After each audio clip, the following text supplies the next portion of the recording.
saya Janerius A dengan NIM 2510310103. Di sini saya akan menjelaskan tentang teori psikologi pendidikan. Teori psikologi pendidikan. Yang pertama, teori perkembangan kognitif. Teori perkembangan kognitif menurut Jean Piaget yaitu perkembangan berpikir terjadi melalui 4 tahap. Yang pertama, sensori motor, yang kedua, pra-operasional, yang ketiga, operasional konkret, dan yang keempat, operasional formal. Anak-anak bisa belajar melalui secara aktif membangun pengetahuan dari pengalaman. Yang kedua, teori sosial kultural. Menurut Lev Vygotsky, teori sosial kultural yaitu belajar terjadi melalui interaksi sosial dan budaya serta konsep zona perkembangan proksimal, penekanan pentingnya pembimbingan dan kolaborasi. Yang ketiga, teori bioformalisme menurut B.F. Skinner, yaitu perilaku dapat dibentuk melalui penguatan dan hukuman. Pembelajaran efektif menggunakan prinsip reinformat. Yang keempat, teori belajar sosial. Teori belajar sosial menurut Albert Bandura yaitu individu belajar melalui observasi dan imitasi perilaku model menggunakan motivasi dan hasil belajar. Yang kelima, teori penemuan. Teori penemuan menurut Jeremy Brunner yaitu siswa belajar paling baik jika menemukan konsep sendiri melalui eksplorasi dan pengalaman langsung. Yang keenam, yaitu teori koneksionisme menurut Edward, yaitu belajar merupakan hasil pembentukan koneksi antara stimulus dan respons. Prinsip latihan dan efek sangat berpengaruh. Yang ketujuh, yaitu teori hierarki kebutuhan. Menurut Abraham, yaitu motivasi belajar dipengaruhi oleh penemuan kebutuhan dasar manusia melalui dari fisiologi hingga aktualisasi diri. Yang kedelapan, yaitu taksonomi tujuan pendidikan. Taksonomi tujuan pendidikan menurut Benjamin Bloom yaitu ranah kognitif terdiri dari 6 tingkatan kemampuan berpikir. Yang pertama, berpikir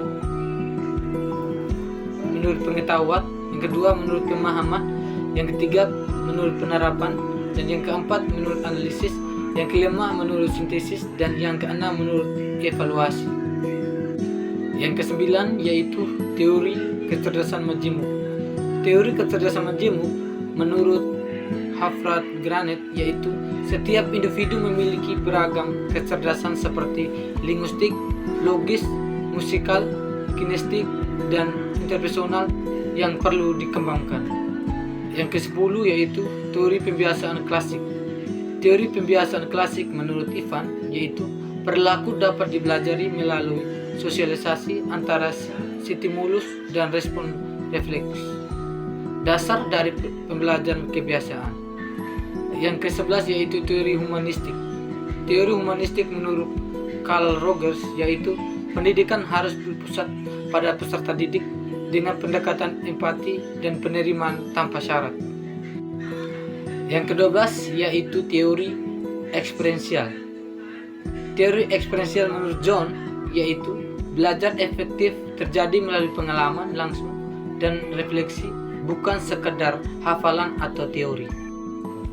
Yang ke-13 yaitu teori konstruktisme.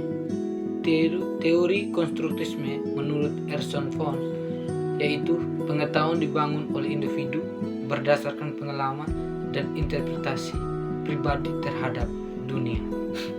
Yang ke-14 yaitu teori metakognisme.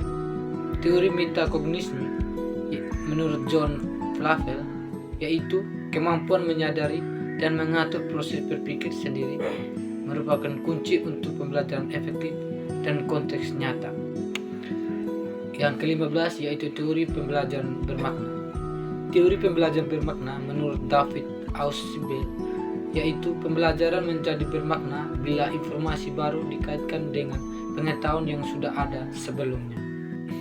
Yang ke-16 yaitu teori kognitif sosial. Teori kognitif sosial atau Bandura revisi yaitu gabungan kognitif dan sosial. Perilaku dipengaruhi oleh interaksi antara individu, lingkungan, dan kognisi. Yang ke-17 yaitu teori disiplin positif. Teori disiplin positif menurut Rudolf Dreckers yaitu fokus pada pengetahuan perilaku positif dan pemahaman motivasi di balik tindakan siswa. Yang ke-18 yaitu teori self-determinal. Teori self-determinal menurut Deci dan Ryan, motivasi intrinsik perkembangan jika kebutuhan akan otonomi, kompetensi, dan terhubungan terpenuhi. Yang ke-19 yaitu teori belajar observasi. Teori belajar observasi menurut Bandura yaitu perilaku baru dapat dipelajari dengan mengamati orang lain tanpa pengalaman langsung. Yang ke-20 yaitu teori neuroedukasi. Teori neuroedukasi menurut Chines yaitu pembelajaran efektif jika diperhatikan cara kerja otak, melibatkan emosi, pengalaman, dan konteks nyata. Sekian video penjelasan singkat dari saya tentang psikologi pendidikan. Kurang dan lebihnya saya mohon maaf. Sekian dan terima kasih.